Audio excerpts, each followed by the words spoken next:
إن الحمد لله نحمده ونستعينه ونستغفره ونستهديه ونعوذ بالله من شرور أنفسنا ومن سيئات أعمالنا من يهد الله فهو المهتد ومن يضلل فلن تجد له وليا مرشدا أشهد أن لا إله إلا الله وحده لا شريك له وأشهد أن محمدا عبده ورسوله أدى الأمانة ونصح الأمة وجاهد في الله حتى أتاه اليقين صلوات الله وسلامه عليه وعلى آله وصحبه ومن تبعهم بإحسان إلى يوم الدين أما بعد فيا عباد الله أوصيكم ونفسي بتقوى الله فقد أمر الله سبحانه وتعالى في كتابه العزيز يا أيها الذين آمنوا اتقوا الله حق تقاته ولا تموتن إلا وأنتم مسلمون. Tunay ng papuri ay para kay Allah subhanahu wa ta'ala. Sa Kanya tayo nagpupuri, nagpapasalamat, humihingi ng tulong. Sa Kanya tayo humihingi ng tawad sa ating mga kasalanan at sa Kanya tayo humihingi ng gabay. Nagpapakupap tayo kay Allah subhanahu wa ta'ala laban sa kasamaan ng ating mga sarili at masamang dulot ng ating mga gawa. Sino mang kanyang gabayan ay ito ang tunay na nagabayan. At sino mang kanyang iligaw ay wala kayong matatagpuan na magiging kakampi nito upang ito ay magabayan. Ako'y sumasaksi na walang Diyos na marapat sambahin liban kay Allah ang nag-iisa at walang katambal. At si Propeta Muhammad sallallahu alaihi wasallam ay kanyang alipin at sugo. Ang pagpapala ni Allah subhanahu wa ta'ala ay sumakanya sa kanyang pamilya, mga kasamahan at tagasunod hanggang sa araw ng paghuhukom. Si Propeta Muhammad sallallahu alaihi wasallam na nakibaka sa landas ni Allah subhanahu wa ta'ala hanggang sa kanyang huling hininga. Nangaral sa kanyang ummah at tumupad sa kanyang tungkulin. Mga kapatid sa pananampalatayang Islam, pinapayuhan ko kayo gayon din ang aking sarili na katakutan si Allah subhanahu wa ta'ala dahil sinabi niya sa kanyang dakilang aklat. O mga nanampalataya, katakutan ninyo si Allah ng tunay na pagkatakot at huwag kayong mamamatay liban na lamang na kayo ay mga Muslim.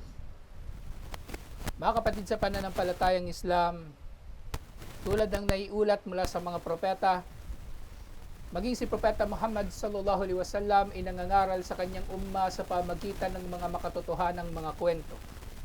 Mga kwento ng mga nangyari sa naunang mga umma lalong-lalo na nakapupulutan ng aral na mula rito ay makikilala natin ang napakahalagang mga aral ng relihiyon na ito. Kung ano ba ang tama at mali, kung ano ba ang marapat na gagawin ng tao sa iba't ibang mga kalagayan at iba't iba pang mga prinsipyo at paninindigan ng relihiyon na ito. Sa isa sa mga natatanging kwento, sinabi ni Propeta Muhammad sallallahu alaihi wasallam, "Kharaja thalathatun yamshuna fa asabahumul matar."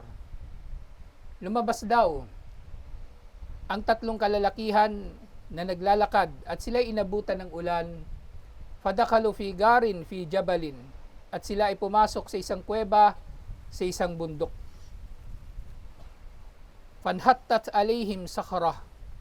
Subalit sa kanilang pagsilong dito, ang isang malaking bato ay tumabon sa kuweba na ito at wala na silang madaanan palabas. Qala, sabi ni Propeta Muhammad sallallahu alaihi wasallam, qala ba'duhum li ba'd, ud'ullaha bi afdali amalin amiltumu. Manalangin kayo kay Allah sa pamagitan ng pinakamainam na gawain na nagawa ninyo.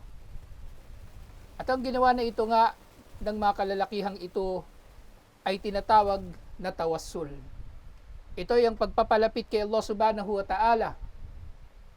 At ito nga ay maaring ipinagbabawal o pinahintulutan. At kabilang sa mga ipinapahintulutan nga na tawassul ay ang kanilang gagawin na sila ay mamamagitan o kaya ay magpapalapit kay Allah sa pamagitan ng kanilang mabubuting mga gawain. At kabilang sa mga tawassul na pinahintulutan nga ay yung pamamagitan sa pamagitan ng mga pangalan at katangian ni Allah na tayo ay nagdudua kay Allah subhanahu wa ta'ala sa pamagitan ng mga ito. Kung nais natin ang kapatawaran, mananalangin tayo sa pangalan ni Allah sa pamagitan ng pangalan ni Allah na Ghafur at iba't iba pang mga katulad nito. At syempre tawassul din na pinahintulutan na tayo ay hihiling ng dua sa pamagitan ng isang tao. Hihiling tayo sa tao na ito na matuwid, na siya ay magdudua para sa atin. Lahat ng ito ay pinahintulutan. Subalit, meron din naman mga pinagbabawal, at ito ay anumang tawassul liban pa sa tatlo na ito. Lalong-lalo na kung ang tao ay magpapalapit kay Allah subhanahu wa ta'ala sa pamagitan ng mga patay, sa pamagitan ng mga santo, at iba't iba pang mga bagay na katulad ng nasasaksihan natin mismo sa mga hindi mananampalataya sa lugar natin na ito at sa panahon natin na ito.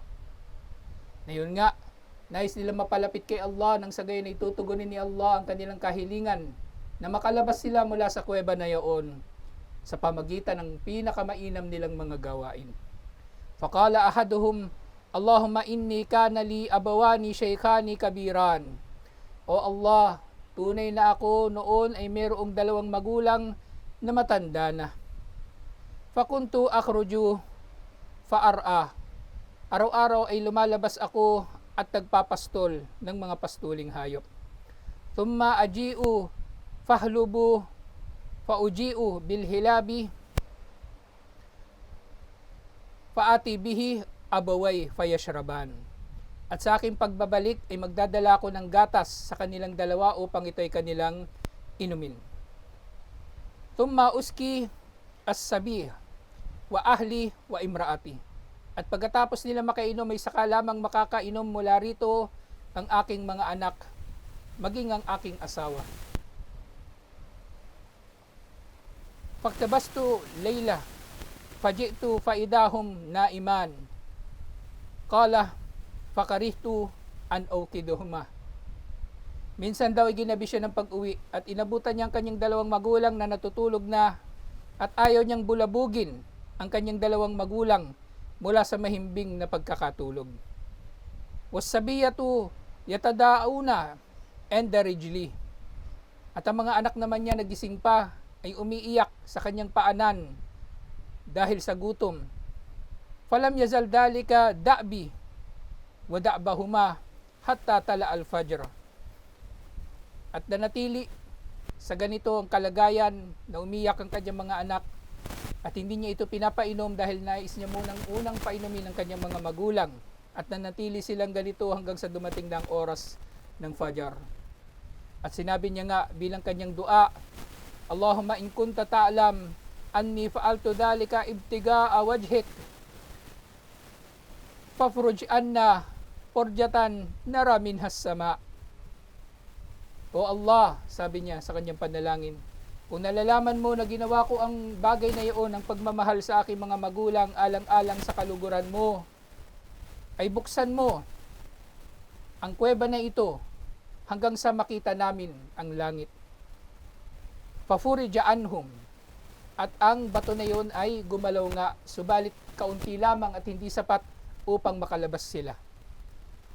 Waqala al-akhar, Allahumma in kunta ta'lam anni kuntu uhibbu imra'atan min banati ammi kasyaddi ma yuhibbur rajulu an-nisa. Sabi naman ng pangalawa, O Allah, kung nalalaman mo na tunay na ako ay nagmahal sa isang pinsan ko na babae nang may pinakamatinding pagmamahal ng sino mang lalaki para sa sino mang babae. At dito nga sa kanyang pinsan na ito, faqalat la tanalu dhalika minha hatta tu'tiyaha mi'ata dinar.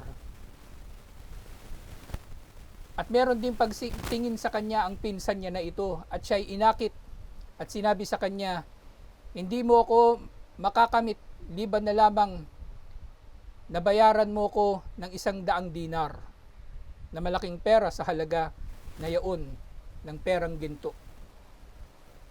Fasa'aytu fiha hatta jama'tuha, at nagsikap nga ako hanggang sa maipon ko ang 100 dinar. Falamma ka'adtu bayna rijlayha qalat takillah. Subalit nang ako ay nakaupo na sa pagitan ng kanyang dalawang paa, sabi ng babae, katakutan mo si Allah, wala tafuddal khatima illa bihaqqihi. Katakutan mo si Allah, huwag mong aalisin ang bulaklak liban na lamang sa paraan na karapat-dapat ang tinutukoy niya rito ay hindi sila maaring magtatalik liban na lamang sa pamagitan ng kasal. Faqumtu wa taraktuha. At siya raw ay tumayo agad at iniwan ang babae. At yun nga, sabi niya, fa in kunta ta'lam anni fa'altu dhalika ibtiga'a wajhik fafruj anna furjatan. Yung nga sabi niya, O Allah, kung nalalaman mo na ginawa ko yaon dahil sa paghahangad ng kaluguran mo, buksan mo ang kuweba na ito. Fafraja anhum at-thuluthain. At ito ay bumukas muli ng bahagya ng 1/3 ng sapat na para sa makalabas sila. Subalit hindi pa rin talaga sila makalabas.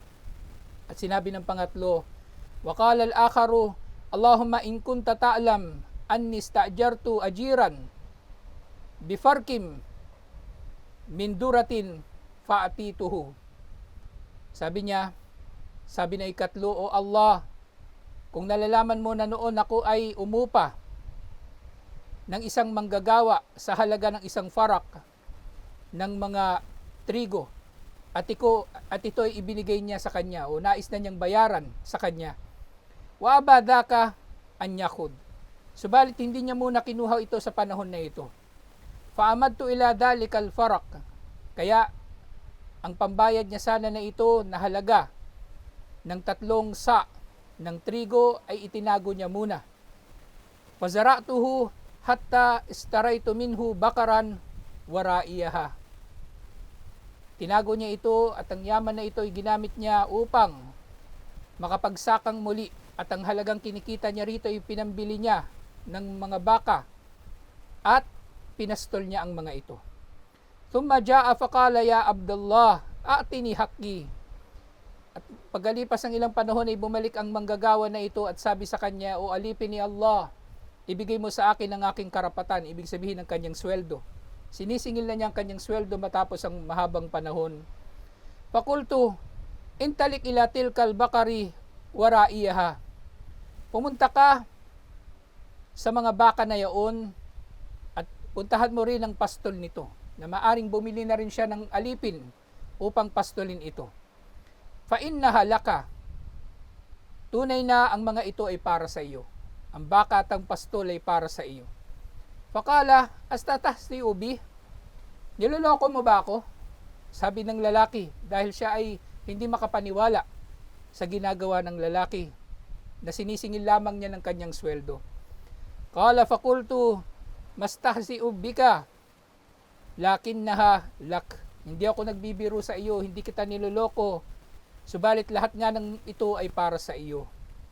At matapos ang pagbabanggit niya ito, nagdua siya. Allahumma in kunta ta'lam anni fa'altu dhalika ibtiga'a wajhik fafruj anna fakashifa anhum. O Allah, kung nalalaman mo na ginawa ko ang mabuting bagay na ito alang-alang sa kaluguran mo, buksan mo para sa amin ang kuweba na ito. At ang kuweba nga ay tuluyan ng bumukas at sapat na para sa kanila ang makalabas. Na mula nga rito mga kapatid sa pananampalatayang Islam, kwentong maikli, kwentong kaunti lamang ang sinabi at pananalita dito, subalit nalaman natin ang napakaraming mahalagang mga aral. Una, ang tawassul na pinahintulutan. Pangalawa, kung ano ba ang tinutukoy nila na pinakamainam na gawain. At sa kanilang tatlo, lahat sila ay nagbanggit ng gawain na hindi pinakamalaki, hindi ang pinakamaraming nakinabang, hindi ang pinakabongga o pinakakilala. Bagkus ang binanggit nila ay yung gawain na inaakala nila na ginawa nila na pinakamerong ikhlas sa kanilang mga mabubuting mga ginawa. Ikhlas sa pagmamahal sa magulang, ikhlas sa paglayo sa zina, ikhlas sa pagbibigay ng karapatan ng iba, lalo na ng mga manggagawa. Kaya mga kapatid sa pananampalatayang Islam, ugaliin natin na pag-aaralan ang mga hadith na nag-uulat mula sa mga ipinahayag ni Propeta Muhammad sallallahu alaihi wasallam na mga kwento na katulad nito na tunay na ating kapupulutan ng aral. Huwag tayong mapapabilang sa mga tao na hindi papahuli sa mga nauuso sa iba't ibang mga lugar at panahon, subalit nahuhuli pagdating sa kaalaman sa kanyang relihiyon. Kaya mga kapatid sa pananampalatayang Islam, ipagpatuloy natin ang pagtahak sa landas ng kaalaman dahil tunay na ito magpapakilala sa atin sa mga paninindigan ng relihiyon na ito, katulad ng ikhlas na siyang insyaallah ay ugat ng lahat ng mabubuting bagay. Aqulu qawli hadha wa astaghfirullah li wa lakum wa lisairil muslimina min kulli dhanbin fastaghfiru innahu huwal ghafurur rahim.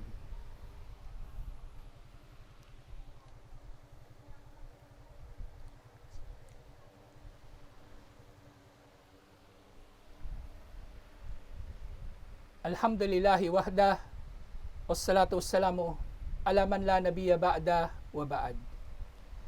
Mga kapatid sa pananampalatayang Islam, sa bukod nga sa tawassul na siyang aral ng hadith na ito, ang ikhlas na siyang isa sa dalawang kondisyon upang matanggap ang ating mabubuting mga gawain ay marapat natin na pangangalagaan.